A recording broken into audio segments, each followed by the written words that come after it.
백종원만 믿고 따랐던 이장우가 180도 변했대. 그리고 결국 백종원한테 쫌생이처럼 복수를 했다고 하는데 무슨 일이 있었는지 알아볼까? 백종원이 백햄을 출시한 후로 지금까지 욕을 먹고 있잖아. 돼지고기 함량이 적게 든 통조림에마나 비싸게 팔았다고 이렇게 긴 시간 동안 비난을 받고 있는 이유가 궁금하지? 우선 그 이유를 4가지로 나누어서 설명해줄게. 첫째, 방송국 PD를 낙하산으로 꽂아준 백종원. 백종원이 예덕학원 이사장으로 재직하고 있는 건 다들 알고 있잖아. 예덕학원 이사진에 한경훈이라는 사람이 있어서 논란이 되고 있어.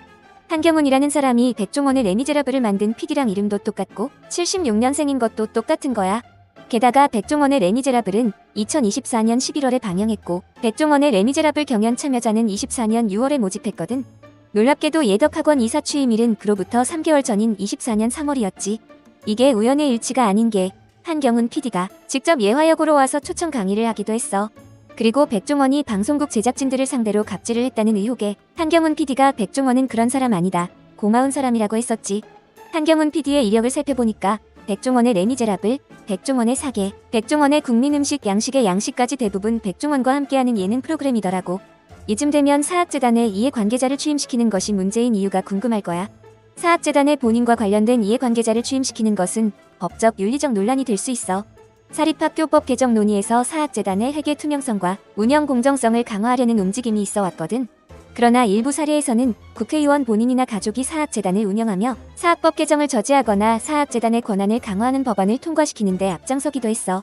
이런 식으로 사학재단에 이해관계자를 취임시키면 재단 운영자가 공적 자금을 관리하면서 사적 이익을 추구할 가능성이 생길 수 있지. 일부 사학재단은 외부 감사인을 직접 지정해서 회계 감사를 받는 방식이어서 비리 발생 가능성이 높기도 해. 이러한 문제를 해결하기 위해 사립학교법 개정안에서는 사학법인의 회계 투명성을 높이고 교육부가 지정한 외부 감사인을 통해 감사를 받도록 하는 방안이 논의되고 있는 거야. 하지만 백종원의 팬들인지 알바인지 모를 사람들이 자기 재산에 자기 사람을 이사로 쓰는 게 문제냐는 댓글을 달고 있어. 보통의 시각으로는 명백한 내부 이해관계자가 제3자인 척 우리 대표님은 갑질 같은 거 안 하는 사람이다 라고 언론에 나가서 인터뷰한 걸 분노하는 게 맞는 거 아니냐는 반응이 올라왔었지.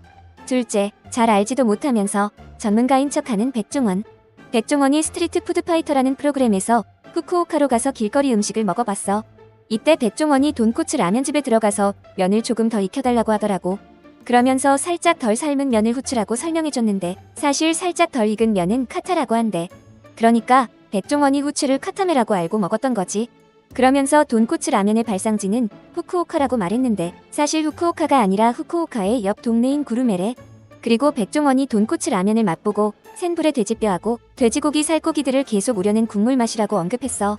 이것도 틀린 말인 게 돈코츠 라면 육수를 우려낼 때는 돼지뼈만 쓰지 살코기는 쓰지도 않는데. 그래서 대본 좀 잘 외우지 그걸 못 외워서 틀린 정보를 알려주냐는 댓글이 달렸었지. 셋째, 군대에서 패급이었던 백종원. 백종원이 군대에 있을 때 장교였는데도 불구하고 급식을 했었대. 그 당시에 간부식당 여단장님이 백종원한테 안 창피하냐고 꼽을 줬다는 거야. 그땐 남자가 주방에 있다는 것 자체가 창피한 일이어서 같은 장교끼리 되게 못마땅했다고 하더라고. 장교가 들어가서 음식을 하고 있으니까 참모장님이 정강이를 걷어찼대. 참고로 백종원이 직접 조인트를 깠다고 했는데 순화해서 자막을 단 거야. 무튼 여단장이 백종원의 조인트를 까면서 장교 망신 다 시킨다고 했대. 백종원이 그리 맞고선 전시에는 전투력이 중요하지만 평시에는 사기가 중요하다고 생각한다. 사기에 제일 처음은 먹는 거라고 생각해서 장교지만 음식을 하고 있다고 이야기했다는 거지. 백종원이 이렇게 썰을 풀면서 자기가 생각해도 참 말을 잘했다고 했어. 실제로 백종원은 육군 포병 소위로 임관하고 난 이후에 육군 포명여단에서 포병장교로 복무했지만 중간에 당시 급양 담당관과 서로 보직을 맞바꾸면서 급양과장이라는 전무후무한 직책을 만들었다고 하더라고. 포병장교가 취사장에서 나올 생각은 안 하고 기껏 한다는 말이 평시에는 사기가 중요하고 사기에 제일 처음은 먹는 거다. 이딴 말을 하니까 지켜보던 여단장하고 대대장은 레알 속 터졌을 것 같아. 그리고 저 썰을 육군 중장 출신인 국방부 차관 앞에서 자랑스럽게 말한 것도 레전드지.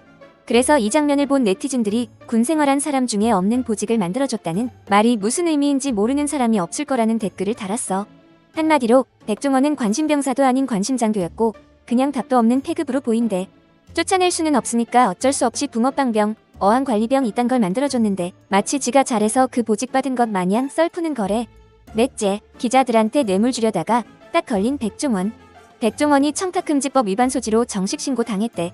백종원이 5월 12일부터 13일까지 언론 간담회를 진행했는데 비공개인 건 기본이고 보도를 아예 안 하는 방식으로 진행했대. 심지어 주주총회 이후 만남 참석자는 오지 말라고 한 것 때문에 주주총회에서 만난 기자들이 기사를 안 좋게 보도해서 일부러 뺀 거 아니냐는 말이 나왔었어. 그리고 백종원이 기자들한테 식사를 제공하려는 구조인 점이 청탁금지법에 위반된대. 게다가 청탁금지법 해설집에 비공개로 진행되는 행사의 경우 사후에 그 결과를 공개하거나 비공개가 불가피한 정당한 사유가 있는 경우에만 예의로 인정될 수 있대. 그것도 모자라 특정 집단 내에서도 일부 대상만이 참석하는 형식이라 백종원이 연 기자간담회는 공정성, 투명성, 일일성 요건을 모두 충족하지 못한다는 거야. 그래서 기자들 말고 가맹점주들 불러서 밥 좀 먹이고 얘기도 좀 들어라. 집구석이 불바다인데 왜 엄한 기자들 불러다 밥을 먹인다는 건지 모르겠다는 댓글이 달렸었지. 이렇게 백종원이 하는 짓이 앞뒤가 달라서 꼭 정치인 같다는 반응이 대부분이야. 이장우가 그런 백종원과 닮아가고 있어서 여론이 장난 아니게 안 좋아지고 있더라고. 이장우가 백종원이랑 예능 프로그램을 하면서 장사를 배웠던 건 다들 알고 있을 거야. 실제로 이장우가 백종원 따라 우동집, 순댓국집, 호두과자집, 카레집을 동시에 운영했었거든.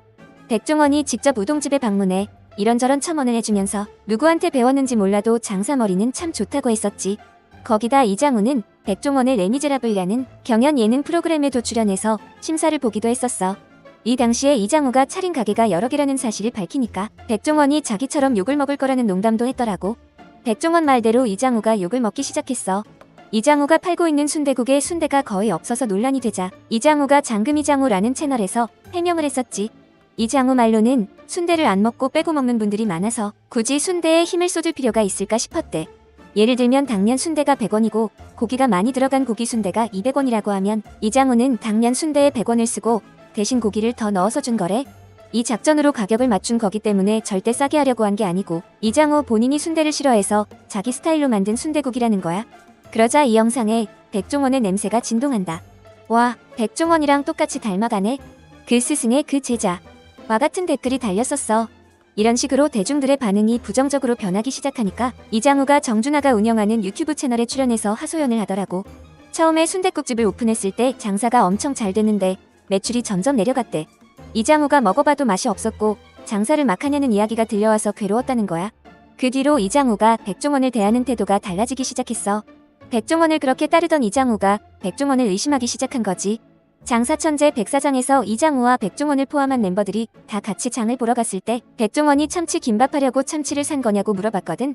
마요네즈는 어떻게 할 거냐는 질문이 나오니까 소녀시대 유리가 참치를 흐물흐물하지 않게 할 수 있는 방법이 없냐고 물어봤어.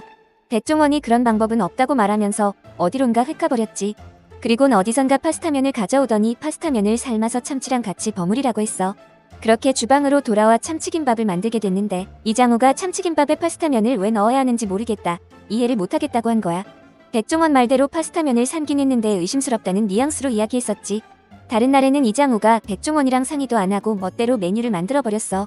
바쁘게 음식을 만들던 와중에 이장우가 갑자기 안 매운 거 3개, 간장 하나를 만들어 달라고 하더라고. 백종원이 그 말을 듣고 깜짝 놀라서 간장으로 만든 메뉴가 있었냐고 물었지. 실제로 백종원이 모르는 사이에 간장이라는 메뉴가 실제로 생긴 건데도 불구하고 이장우가 아무렇지 않게 덜 매운 거 3개랑 아예 안 매운 거 하나를 달라고 한 거야. 원래 백종원이 오리지널, 덜 맵게, 안 맵게로 맵기 구성을 해놨었는데 이장우가 간장이라는 옵션을 상의도 안 하고 넣은 거래.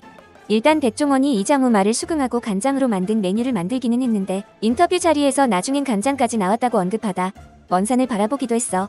그래서 이장우가 백종원한테 배운 대로 했다가 큰돈을 잃어서 태도를 바꿨다는 말이 나오고 있는데 여러분 생각은 어때?